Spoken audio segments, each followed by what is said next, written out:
என்னன்னு தெரியல. எப்பவுமே லேட் ஆயி மீன் கொண்டு வரேன்னு, இன்னைக்கு காலையிலேயே கொண்டு வந்துட்டாங்களா, அப்ப பசங்களுக்கு லஞ்சுக்கு பொரிச்சு வச்சு குடுத்துடலான்னு சொல்லிட்டு, நானும் ஒரு 4, 5 மீன் வாங்குனேன். அந்த அண்ணனே செதில்லாம் எடுத்து வந்துட்டாங்க. தலை வந்து நான் போட மாட்டேன். அதனால அது தூர போட்டுட்டேன். அதுக்கப்புறம் அதில வந்து சரி மீன வந்து கோடு போட்டு நம்ம பொரிச்சு எடுத்துடலான்னு சொல்லிட்டு, மீனுக்கு போடுற கோடுல ஒரு கோடு என் கையில நறுக்குன்னு விழுந்துட்டு, அப்புறம் என்ன பொளக்குன்னு ரத்தம் வந்துச்சு.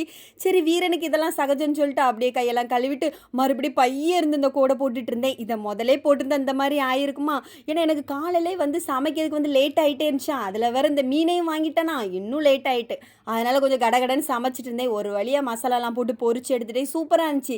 இதில வந்து 2, 3 வெரைட்டி மீன் இருந்துச்சு. புள்ளி கனவா, அப்புறம் வந்து வெல மீனு, அப்புறம் இன்னொரு மீன் என்னன்னே தெர்ல. அத பசங்களுக்கு பொரிச்சு குடுத்துட்டேன். அதுக்கப்புறம் லஞ்ச் பேக் பண்ணி குடுத்துட்டேன். கோஸ் கூட்டு, அப்படியே வந்து பொரிச்ச மீனு, ரசம் எல்லாம் வச்சு பசங்களுக்கு பேக் பண்ணி குடுத்தாச்சு. அதுக்கப்புறம் வந்து இந்த பாறை மீன் இருந்துச்சு. அத வந்து நல்ல தோலெல்லாம் உரிச்சு, அப்படியே பாறை மீன் கட்டிய குழம்பும் வச்சு, நான் வந்து மதியம் லஞ்ச முடிச்சுட்டேன். ரொம்ப நல்லா இருந்துச்சு. அதுலயும் கோஸ் கூட்டு இன்னைக்கு நான் வச்சிருந்தேன். ரொம்ப